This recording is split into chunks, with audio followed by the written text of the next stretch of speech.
Good morning. आज day 2 गाड़ी अपनी वहीं पार्क कर दिए हैं, ऑटो से चेकआउट कर लिए हैं। समय हो रहा है 11 बजे। एक टोटो हमने बुक किया है ताकि पार्किंग के झंझट से मुक्त हो जाए। ताकि हमें वहाँ पर ड्रॉप भी कर देंगे और फिर पिक करके वापस अपना पार्किंग पे ड्रॉप भी कर देंगे। फिर यहाँ से हम लोग इजीली जयपुर के लिए निकल जाएंगे। तो ये एक बहुत अच्छा ऑप्शन था होटल बगल में होने का। 1 किलोमीटर होटल है ताज से, तो ये सब सुविधाएं मिल गई। अब नेक्स्ट स्टेप है कि टिकट जो लेना वो आपको 50 रुपये पर हेड टिकट है एंट्री का, और फिर उसके अंदर का टिकट 200 रुपये का है। तो लाइन में भी लग सकते हैं और ऐसे लाइन के बाहर से भी मिल जाता है। 10-20 रुपये एक्स्ट्रा लेते हैं। अपार्ट फ्रॉम दैट कुछ पेठा वेठा भी लेने का प्लान है ना। हमारा एक को ड्राइवर आगे बैठा है जो मैं पटना से यहाँ ड्राइव करके लाया था।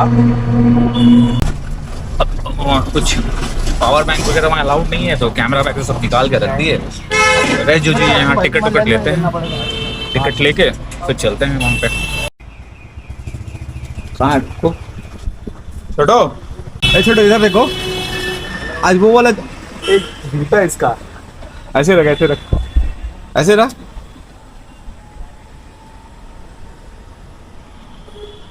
वाओ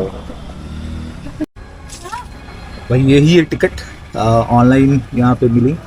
तो टोटल जो है आई थिंक हमें कितना लगा है 810 250 पर हेड था, तो 750 और 60 रुपीज़ इन लोगों ने अपना चार्ज लिया है। ठीक है, कोई दिक्कत नहीं है। लाइन में लगने। हाँ, आप इसमें वो डिटेल्स वगैरह देख सकते हैं, क्या है QR कोड वगैरह। तो 3 टिकट हैं, आपको इसके लिए अपना ID देना होगा, बस लोकल ID अपना आपका आधार कार्ड। अब सीधा मिलते हैं गेट पे, है ना भाई। गर्मी बहुत है यहाँ, बहुत। So this is it, we are on a go kart. Apparently यहाँ से टिकट है और वो पीछे ही बैठ गए हैं।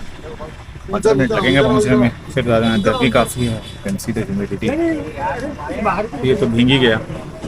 मिलते हैं फिर वहाँ पे पहुँच के।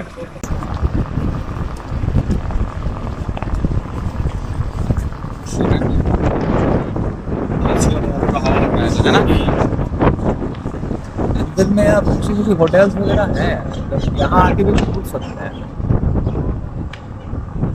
यहाँ का होटल कॉस्टली होगा, कॉस्टली जो भी हो, बट गाड़ी तो यहाँ तक आती है ना। देखो गाड़ी आ रही है, तो कुछ मिस इन्फॉर्मेशन भी मिला था कि यहाँ तक गाड़ी नहीं आती है, बट गाड़ी यहाँ तक आती है। यहाँ के पार्क कर सकते लगा हुआ इधर। तो this is the entry point, और यहाँ से चेकिंग हुई, सिक्योरिटी चेकिंग। अब यहाँ से ये हमारे गाड़ी संजय जी हैं गाइड। ये देखिए, ये ताजमहल की सबसे पहली फोटो खींची हुई है मुगल टाइम की 1862। उस टाइम में ताजमहल इस तरीके का दिखता था, क्योंकि ताजमहल के सामने जो गार्डन थे वहाँ पे बहुत सारे ट्री थे, जैसा कि आप ये देख रहे हैं। मेन गेट पे पहले एंटर करते थे पूरा व्यू नजर नहीं आता था, क्योंकि ताजमहल में ट्री की वजह से ताजमहल पूरा ढका हुआ था, कवर था। ओके, ये सेकंड फोटो 1872 मुगल टाइम की फोटोग्राफी। ये फोटो चालू होती है यहाँ से मुगल के बाद में ब्रिटिश गवर्नमेंट आई। ब्रिटिश गवर्नमेंट के टाइम में भी कोई ज़्यादा चेंजेस नहीं है, सेम फोटोज है। 1892 ये सारे ब्रिटिश गवर्नमेंट के टाइम में। ये फोटो है सर फाइनली 1959 की इंडियन गवर्नमेंट के टाइम की। ब्रिटिश के बाद में इंडियन गवर्नमेंट है। इंडियन गवर्नमेंट ने इसके अंदर में काफ़ी कुछ चेंजेस कर दिया। ये गार्डन है, जितने जो ट्री थे उन सबको कट कर दिया, फ्लावर का गार्डन है। अभी अगर आप जैसे ताजमहल को मेन एंटर से देखेंगे तो पूरा व्यू नजर आएगा, जैसा कि आप ये देखें। ये सारे फोटो जाते हैं इंडियन गवर्नमेंट के टाइम,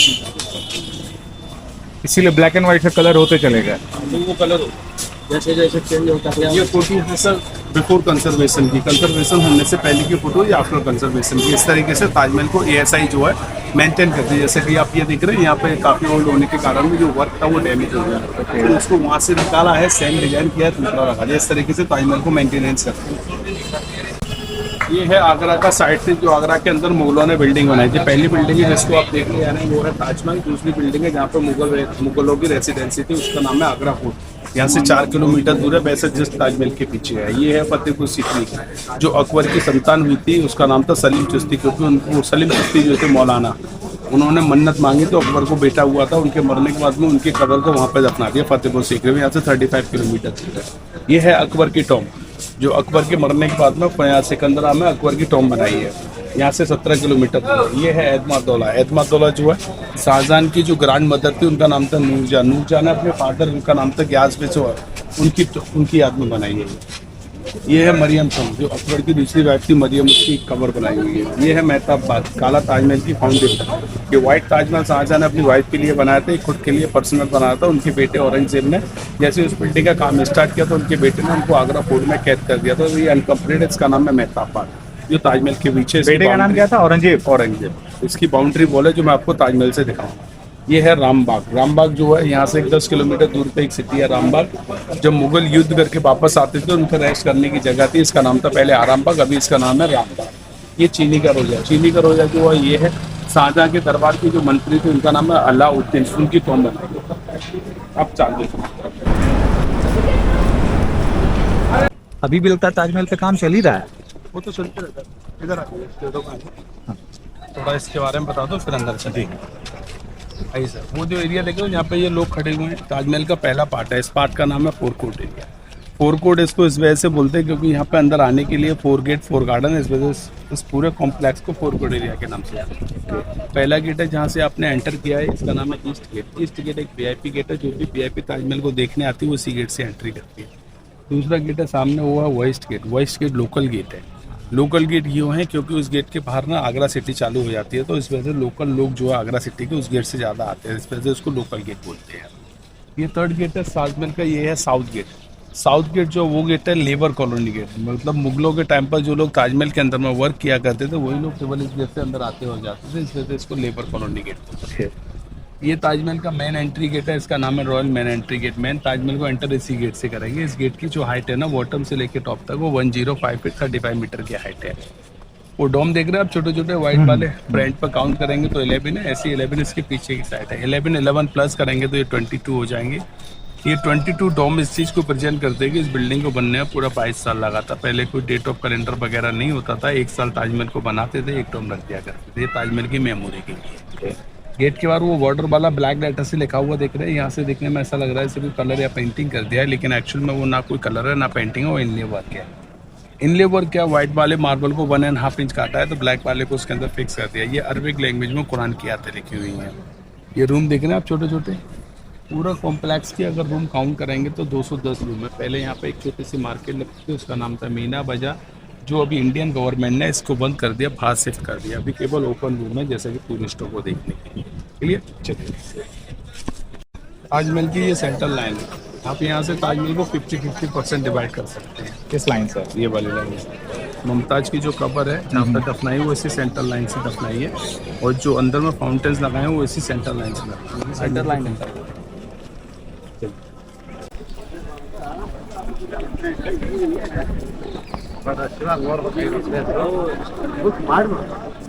ಪ್ರಮಾಣ ಕರೆಕ್ಟ್ ಹುಡ್ರಿ ತೋರ್ಬೇಕಿಲ್ಲ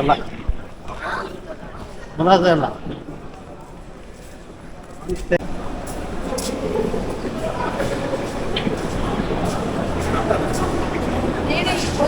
बना रहे ना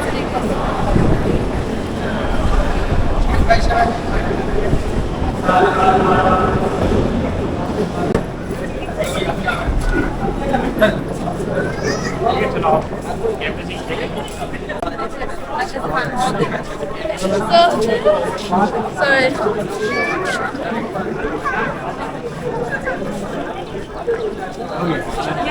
अंदर है, ये सामने ताजमहल है, दुनिया की खूबसूरत बिल्डिंग है, 7 wonder of the world. Yes. यहाँ से ताजमहल को देखो और फील करो कैसा लग रहा है सर। ऐसा लग रहा है जैसे कि एक पोस्टर है, इसके पीछे फ्लैट दीवार है। जब आप ताजमहल के जस्ट पीछे जाएंगे वहाँ से देखेंगे तो एग्जैक्टली सेम व्यू देखेंगे जैसा कि आप फ्रंट से देख रहे हैं। इसके लेफ्ट और राइट से जाएंगे वहाँ से ताजमहल को देखेंगे, सेम नजर आएगा। ताजमहल जो है सिमेट्रिकल है, मतलब चारों तरफ से एक जैसा बना है, इसका कोई भी फर्क नहीं है कहीं से भी देखिए, किसी भी एंगल से।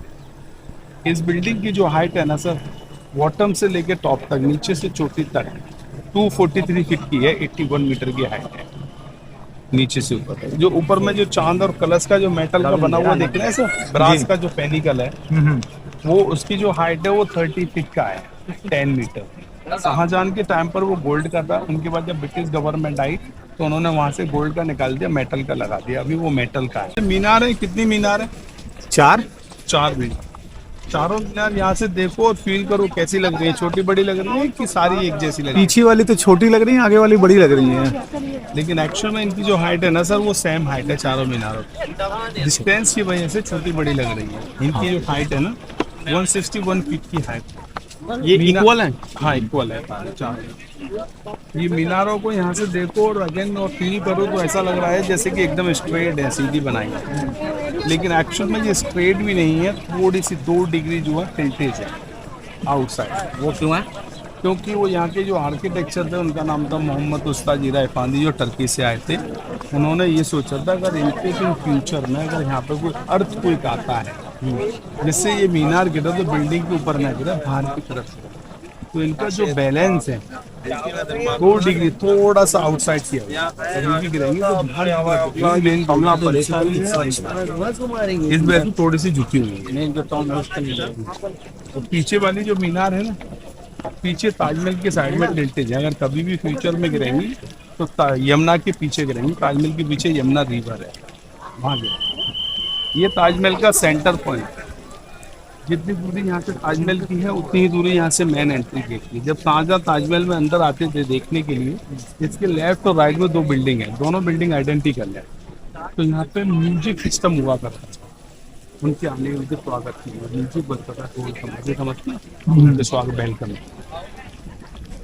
और इस बिल्डिंग के आगे देखेंगे, थोड़ा सा और आगे चलेंगे, दिखेगी एक लेफ्ट और एक राइट में 2 बिल्डिंग है। वो दोनों बिल्डिंग भी आइडेंटिकल है, सेम बनाई, लेकिन एक्चुअल में ये लेफ्ट वाली जो बिल्डिंग है ना, ये मॉस्क मस्जिद, जो कि हर फ्राइडे को ताजमहल बंद रहता है, केवल 2 घंटे के लिए खुलता है। यहाँ के लोकल लोग आते हैं, फिर ये आके ऑफर करते हैं 2 घंटा कौन सा होता है? 12 बजे से 2 बजे तक। अभी क्या है, होली पैसेज का टाइमिंग थोड़ा चेंज कर दिया है, 2 बजे से 4 बजे तक कर दिया है, लेकिन लोकल लोगों को परमिशन, बाहर वाले लोगों के लिए। इसके राइट हैंड साइड में दूसरा बिल्डिंग है, इसकी रिप्लिका है, उसका नाम है रॉयल प्लेस।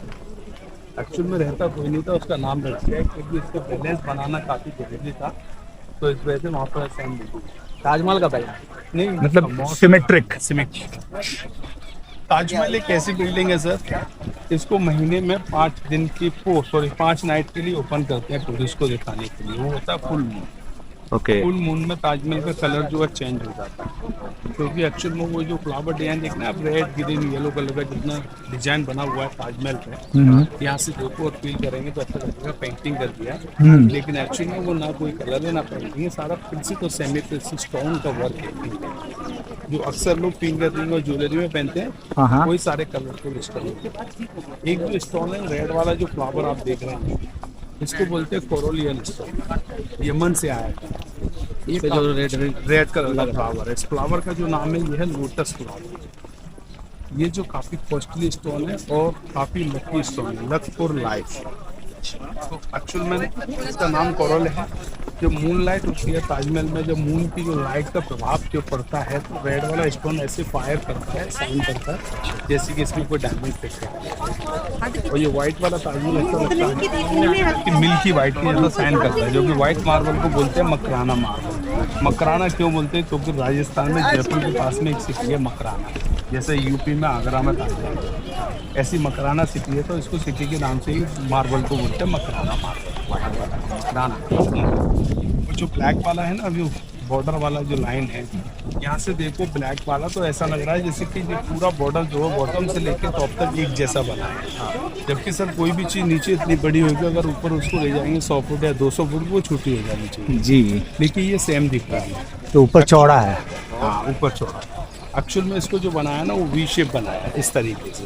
नीचे के शेप छोटे हैं, जैसे ऊपर लेटर लिखते गए हैं शेप थोड़ा थोड़ा बड़ा करते गए हैं, जिससे कि दूर से देखने में एक जैसे नजर आएंगे। ये कुरान की 3रा चैप्टर लिखा हुआ है। ये वाला जो स्टोन है इसके अंदर में लगा है ब्लैक वाला, इसको बोलते हैं ब्लैक ऑनिक स्टोन। ये फ्रॉम बेल्जियम से आया है। बेल्जियम का वो जो ब्लैक ग्रीन वाला जो है ना वो मालाकाइट है, वो साउथ अफ्रीका से आया है। एक और इसके अंदर में येलो कलर का, वो जैस्पर है, न्यूजीलैंड से आया। और काफ़ी सारे स्टोन है इसके अंदर लगाए, वो अलग अलग कंट्रियों से लेके आए थे, जो मैं आपको अंदर देखूँ। ये सब स्टोन स्टार्टिंग फ्रॉम मतलब मुगल एम्पायर से ही है कि बाद में रिनोवेट कराया गया है? नहीं, ये मुगल एम्पायर से ही है, मुगल के टाइम से ही है, क्योंकि जो मैंने आपको बताया नूरजहां अपने फादर की याद में जो बनाया था एतमादौला, वहाँ पे इनले वाला पित्रा डूरा वाला वर्क हुआ है। वहाँ से उस वर्क को कॉपी करके ताजमहल में इम्बेड किया गया है। ताजमहल जो है शाहजहां ने अपनी तीसरी वाइफ की याद में बनाया था, जिसका नाम मुमताज था। मुमताज की जो डेथ हुई थी उसकी डेट जो थी वो 17 जून 1631 थी, और उनका डेथ होने का रीजन ये था कि वो प्रेग्नेंट 14वें बच्चे को जन्म दे रही थी। उस टाइम पर उनकी कंडीशन थोड़ी सीरियसली हो गई। तो प्लेस का नाम था बुरहानपुर, एमपी और महाराष्ट्र का बॉर्डर होता है वहाँ पे। तो मुमताज को महसूस हो गया कि मेरी डेथ हो सकती है, तो उसने मरने से पहले शाहजहां को जो प्रॉमिस किया था कि मेरे मरने के बाद में कोई शादी मत करना, तो बच्चे का ख्याल रखना। मेरी आदमी को ऐसी चीज बनाना जो देश विदेश में हाँ। उनकी जो डेट को थी डेथ होने की 17 जून 1631 की, और इस बिल्डिंग की जो स्थापना 18 दिसंबर 1631, उनके मरने के 6 महीने। तो बिल्डिंग जो कंप्लीट हो गई थी 1653 में। टोटल जो बिल्डिंग के लिए जो ईयर्स लगी थी वो 22 लगी थी, और 20,000 लेबर ने ताजमहल के लिए डेली वर्क। जो 20,000 मजदूरों ने ताजमहल के लिए काम किया था, उनके फैमिली जो आज भी वर्क कर रहा है, जो ताजमहल को मेंटेन करता है, देख रेख करता है, वो लोग अभी भी 17वीं जनरेशन जो है काम करते चले आए। पहले मुमताज की डेथ हुई थी बुरहानपुर में, फिर उनकी बॉडी को लेप लगा के यहाँ पे रखा गया था 6 महीने तक। ये सामने चबूतरा थी, फिर इस पे हाँ ताजमहल का काम स्टार्ट हो गया। तो पहले उनकी कब्र को बनाया, फिर ताजमहल को बनाया, इस पे रखा गया। क्योंकि ये प्लान तो ताजमहल था नहीं। उनके मरने के बाद में ऑल ओवर वर्ल्ड के अंदर में जितने भी आर्किटेक्चर डिजाइन रहते थे, शाहजहां ने सबको बुलाया था कि मुझे एक मकबरा बना। मेन ताजमहल का जो डेमो बनाया था सबसे पहले, उनका नाम मोहम्मद असद खान था। उन्होंने ताजमहल का डेमो बना के दिया, तो शाहजहां को पसंद आया। फिर उन्होंने यहाँ पर फिक्स कर दिया इस बिल्डिंग को, क्योंकि ये बिल्डिंग काफ़ी बड़ी है। तो शाहजहां ने सोचा था कि ये बिल्डिंग को ऐसी जगह बनाओ, अगर रात को भी ये नींद खुले तो मुझे ताजमहल देख, मतलब मुमताज का मकबरा देखना चाहिए। तो आगरा फोर्ट से ताजमहल दिखता है, इस वजह से यहाँ पर अपना है। ये देखो यहाँ से भी आपको सेम दिख रहा है, हाँ, जैसे सेम दिख रहा है, वैसे चारों तरफ से सेम। चारों तरफ से स्क्वायर शेप में है। तो शू कवर शू कवर्स अंदर जाने के लिए ये पहना क्यों कंपलसरी है शू कवर को? क्योंकि आप जो है कबर के ऊपर जा रहे हैं, मुमताज की कबर के रिस्पेक्ट करने के लिए या तो शूज निकालने, किसी भी कबर पर अगर हम जाते हैं बिल्कुल, तो उनको रिस्पेक्ट के लिए या तो शूज निकालना पड़ता है या शू कवर पहन लीजिएगा। पहले क्या था, शूज निकाल के जाते थे, तो शूज लोगों के चोरी हो जाते थे, इस वजह से कबर यूज करते हैं। यूज एंड थ्रो वाले कबर पहनो, जाओ। ओके सर, ये वाला जो साइन देख रहे हैं आप, मुगल गवर्नमेंट का जो स्टैम्प चलता था वो ये वाला साइन था। जैसे अभी भारत सरकार का जो स्टैम्प चलता है ना, वो ये वाले साइन पे मुगल का है। यहाँ से देखो आपको एंट्रेंस गेट क्लियर दिख जाएगा, सिमेट्रिकल एक जैसा है, और डॉम दिखेंगे आपको 22 पूरा काउंट।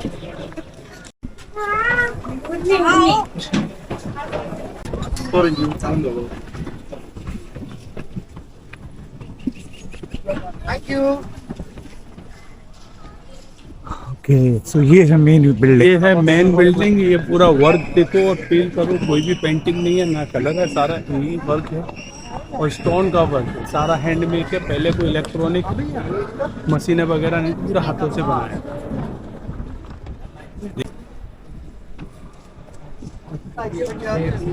इधर देखिए, यार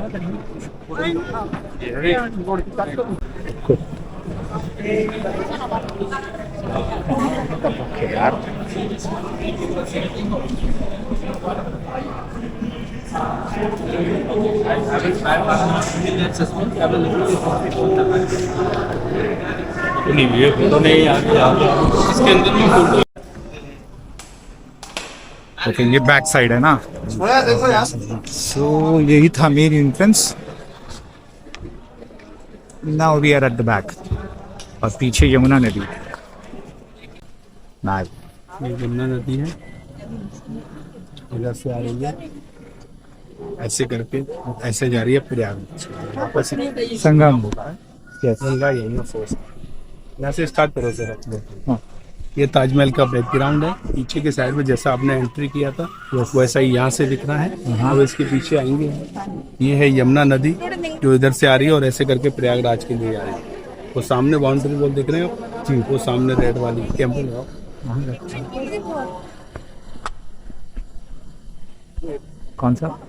वो वाला? वो सामने बाउंड्री वॉल है रेड वाला, हाँ हाँ, वो पूरा बाउंड्री वॉल है, ब्लैक ताजमहल की फाउंडेशन है। जितनी जगह ताजमहल की उतनी जगह, जो कि शाहजहां वाइट बनाना था लेकिन बना नहीं।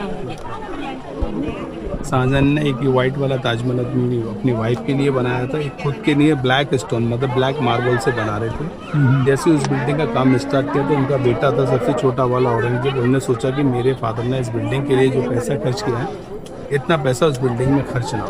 तो इस वजह से शाहजहां को आगरा फोर्ट, सामने आगरा फोर्ट है, रेड फोर्ट, आगरा किला, ओके। रेड बाउंड्री का पूरा बना हुआ है, वहाँ पर शाहजहां को कैद कर दिया था। शाहजहां को अपनी मुमताज की याद आती थी तो उनकी बेटी जो है हुस्न आरा बेगम ताजमहल को वहीं से आगरा फोर्ट से दिखा दिया करती थी। फिर शाहजहां ने मरने से पहले औरंगजेब से तो प्रॉमिस किया था कि मेरे मरने के बाद में मेरी कब्र को मुमताज के बराबर से दफनाना। फिर शाहजहां की कब्र उनके बेटे के द्वारा बनाई गई, उनके बेटे के द्वारा बनाई गई। ये ताजमहल की यही सेंट्रल लाइन है, बॉटम से टॉप, ऊपर से स्टार्ट करूँ, सीधा आइए इधर, ये ताजमहल की सेंट्रल लाइन है और यही लाइन सीधी, वो देखो सामने फाउंटेन्स लगाए हुए ब्लैक ताजमहल के, यही सेंटर। इसके लेफ्ट ये बिल्डिंग है मॉल, राइट में सेम बिल्डिंग है रिप्लिका, इसका नाम है रॉयल गेस्ट हाउस। पूरा आइडेंटिकल है, जहाँ से भी देखेंगे सेम नजर आएगा, कोई भी डिफरेंस नहीं, same work same design. Taj Mahal everything symmetry है।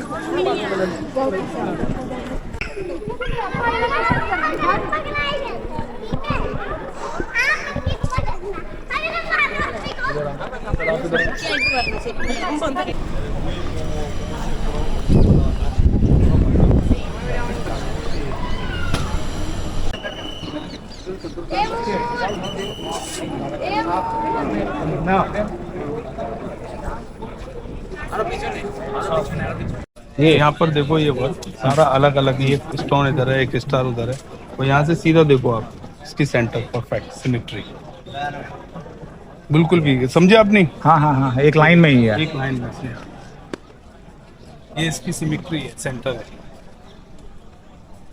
मैनुअल क्या था पहले फाउंटेन्स, एक्चुअल में जहाँ पर मैंने आपको बताया ना मिलिट्री गैलरी जो अभी जाते मैं दिखाऊंगा, ये वाली? वहाँ पर एक नहीं, ये वाली नहीं है, इसके से उधर है, वो सेंटर पॉइंट के उधर में बनेगा। ओके। वहाँ पे एक पानी का स्टोर था, जैसे कोलू होता है, कोलू शायद देखा होगा। हाँ हाँ, बैल वाला गोल गोल घूमता था गोल वो। गोल घूमता रहा है। हाँ हाँ कोलू जैसा सिस्टम था, वो कोलू जैसे बनाते ना, ऐसा करके बनाया था, गोल गोल घूमता था उसमें। उसमें पानी का यमुना में स्टोर करते थे उसमें, हाँ हाँ उसको पानी से भरने के बाद में कोलू को घुमाते थे, बैल को, तो उसका जो पानी का प्रेशर जो पड़ता था, जब बैल का जो कोलू जो घूमता है ना, तो स्टोन का पत्थर का तो रहता है ये गोल गोल पहिया, हाँ हाँ। वो जब चलता है बैलों की हेल्प से, तो उसका जो प्रेशर पड़ता था तो फाउंटेन चल जाते थे वर्किंग करते, ओके। उसके प्रेशर से। अभी मैनुअली है, अभी वो इलेक्ट्रॉनिक है, अभी इलेक्ट्रॉनिक बटन है। दबाने से मोटर चालू है। इतने में क्या था, हाँ, हाँ। 20,000 मजदूर, 20,000। 20,000 मजदूर डेली 22 साल तक काम किया था। 20,000 मजदूरों ने ताजमहल में नहीं काम किया था। 1,000 हाथियों के लिए 10,000 लेबर की जरूरत पड़ी, क्योंकि एक हाथी के संग एक हाथी एक बंदा का 10,000 के 10,000 बंदे हो गए। अब वो 8 घंटे तक चलते थे, 8 घंटे में कितना दूर पहुंचेंगे पैदल पैदल, ज्यादा से ज्यादा 50 किलोमीटर। 20,000 मजदूर लगकर काम नहीं। वो मतलब पूरा 20,000 Accumulative। का मतलब है मेरा कि पूरा ताजमहल को बनाने में पत्थर लाने वाले, काम करने वाले और ऊपर फिक्स करने वाले सब 20,000 थे। डीजे वाला, म्यूजिक उस समय का डीजे। डीजे उस समय, ये डीजे यहाँ पे था, ये यहाँ पे पानी का स्टोर होता था और वो जो फाउंटेन्स को चलते थे। जब शाहजहां आते थे उनके डीजे का अरेंजमेंट यहीं पे करते थे, उनके जैसे बैंड रहता है ना, हाँ, हाँ। उस तरीके से व्यवस्था करते थे उनके वेलकम के। छोटे दिन भी बिठा देंगे इसमें। मजदूरों का हाथ कटवाया गया। भी आ जाएगी। पॉइंट बनी बात। एक्चुअल में हाथ कटवाने वाली कहानी क्या है कि अगर एक्चुअल में उनका हाथ कटवा देते तो काले ताजमहल की कहानी खत्म हो जाती सर। यस। फिर इसको मेंटेन कोई नहीं करता, क्योंकि उनके तो एक्चुअल में हाथी कट गए थे लेबर। तो जो मेन जो कारीगर थे जो टर्की से आए थे, आर्किटेक्चर के साथ में आती है, क्योंकि आर्किटेक्चर तो वहीं के ही कारीगरों को लेके आए थे। बिल्कुल। क्योंकि यहाँ पे तो कोई कारीगर था ही नहीं, यहाँ की लेबर थी। तो वो जहाँ पे आए थे उनके ही रहने के लिए, जो मैंने आपको साउथ गेट दिखाया था ना, हाँ, बाहर में जो रूम बाद सब बने वहाँ हुए से- थे। नहीं रूम नहीं, नहीं, जो वो साउथ जो गेट दिखाया था, हाँ, लेबर हाँ, जो कॉलोनी की। निकलने वाले थे। उनके पीछे उनको रहने के लिए उनको घरों का अरेंजमेंट किया था। हाँ हाँ 4 कटरे हैं, उनको कटरे के नाम से अभी यहाँ पे हम लोग लोकल जानते हैं। हाँ। पहला है जोगीदास कटरा, रेशम कटरा, फुलेल कटरा और उमर खां कटरा। ये 4 कटरे हैं, उनके रहने की कॉलोनियाँ थी मुगलों के साथ में जो। तो जब ताजमहल बनकर तैयार हो गया था, तो ताजमहल तो आज भी खूबसूरत बिल्डिंग है, उस टाइम में तो अद्भुत बिल्डिंग थी, जो कि पहले तो कुछ था ही नहीं। तो शाहजहां ने देखा तो उनको भी बहुत प्रसन्न हुए, उनको भी बहुत अच्छा लगा। और जो उनके रिलेटिव वाले थे, जो राजा महाराजा लोग थे उस टाइम के, वो लोगों ने सुना कि एक शाहजहां मुगल बादशाह है हिंदुस्तान के अंदर, उन्होंने अपनी बीवी के लिए मकबरा बनवाया, उसका नाम है ताजमहल। तो देश विदेश से लोग जब देखने के लिए आए तो उनको सबको अच्छा लगा था, बहुत प्रसन्नता हुई। तो पूरी दुनिया के अंदर में तो सर कोई शाहजहां नहीं, तो एक पैसे वाले तो थे ही नहीं, और भी लोग थे। बिल्कुल। तो ये तो नहीं है कि हिंदुस्तान में एक ही पैसे वाला मुगल शाहजहां था, तो और भी दुनिया में लोग पैसे वाले थे, और भी लोग बनवा सकते थे। और कोई भी चीज के लिए अगर कोई 22 साल तक कंटिन्यू 20 साल तक काम करेगा, 22 साल तक, जैसे कि 30 की उम्र से अगर स्टार्ट करता है वो काम, 60 तो 52 का तो वैसे ही हो जाता है, या 25 या 30 के बीच में लोग काम करते हैं तो बुढ़ा तो वैसे ही हो जाता है, तो रिटायरमेंट की राइट ही होता है। तो उस टाइम पे शाहजहां ने ताजमहल बनाया था। जिन कारीगरों ने ताजमहल को बनाने की भूमिका रखी थी, उनकी मीटिंग बिठा ली, उनको बिठाला कि आपने ये बिल्डिंग बनाई है, आपने बहुत खूबसूरत बिल्डिंग है, बहुत अच्छी बिल्डिंग बनाई है, मैं आपको इतना पैसा देता हूँ, जैसे कि आज सरकारी जॉब से कोई रिटायरमेंट होता है उसको फंड मिलता है, इस तरीके से उनको फंड दिया था, इतना पैसा दिया था कि आप भी खाएंगे और आपकी आने वाली जनरेशन है वो भी इस पैसे से खा लेगी। और उनको प्रॉमिस दिया था कि आप ये बिल्डिंग बनाने के बाद में नेक्स्ट कोई बिल्डिंग नहीं बनाएंगे, और आप आगरा सिटी के बाहर नहीं जाएंगे। जो आगरा में आपको रहने के लिए जगह दी है, ये परमानेंट आपको दे दी जाती है, और पर मंथ आपको सैलरी भी दी जाएगी, जिसको पेंशन कहा जाता है, इस तरीके से। और अगर आपने कहीं भी कोई भी काम किया तो आपको तुरंत मृत्यु दंड दे दिया जाएगा। अगर आगरा सिटी से भी अगर आप बाहर गए तो आपको तुरंत मृत्यु दंड दे दिया जाएगा।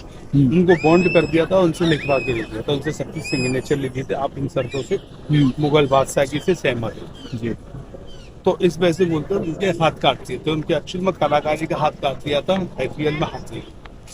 बस केवल उनको ये जॉब दिया था कि आपको ताजमहल में कोई काम करने की, ताजमहल के बाहर का होगी तो आपको बुला लिया जाएगा, आप यहीं पे रहेंगे, बाहर नहीं आएंगे। तो ऐसे लोग बोलते हैं उनका हाथ काट, एक्चुअल में उनको बॉन्ड। अब देखो ये है ताजमहल फाइनल, और एक बार देखिएगा आप, यहाँ से दिखने में ऐसा लग रहा है एक पोस्टर के जैसा है, इसके पीछे फ्लैट दीवार है, ऐसा ही लग रहा है ना। हाँ बिल्कुल। ये ताजमहल चारों तरफ से एक जैसा, और इसको बाय कर दीजिए, see you again, bye bye, see you again, see you again. यहाँ पर जो मार्केट लगती थी ना सर, अच्छा, वो मार्केट को बनाने का लगाने का तरीका क्या था, यहाँ पर स्टॉल लगाते थे, यहाँ पे स्टॉल लगते थे, यहाँ पे मतलब जो शॉप का वो जो था ऑनर वो रहता था, और यहाँ से लोग शॉपिंग करते। ओके, एक लाइन में देख रहा इस तरह से मीना बाजार के रूप में ये यूज मीना बाजार यहीं पे लगा, मीना यहाँ पे स्टॉल लगा दी, हाँ हाँ बंदा खड़ा हुआ है, यहाँ से लोग शॉपिंग। बिल्कुल। ये फाइनल एग्जिट सर वो बस उनकी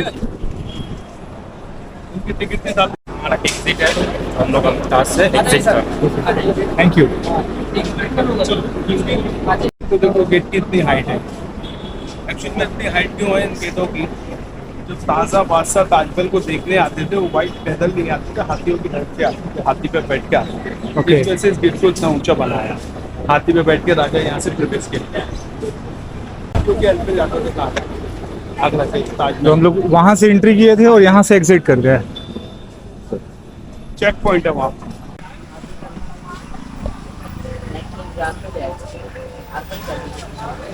झींग है, ह्यूमिडिटी लेवल बहुत हाई है। यहाँ आने का सही मौसम जो होगा वो फरवरी के आसपास ही है, नवंबर या फरवरी के आसपास होगा।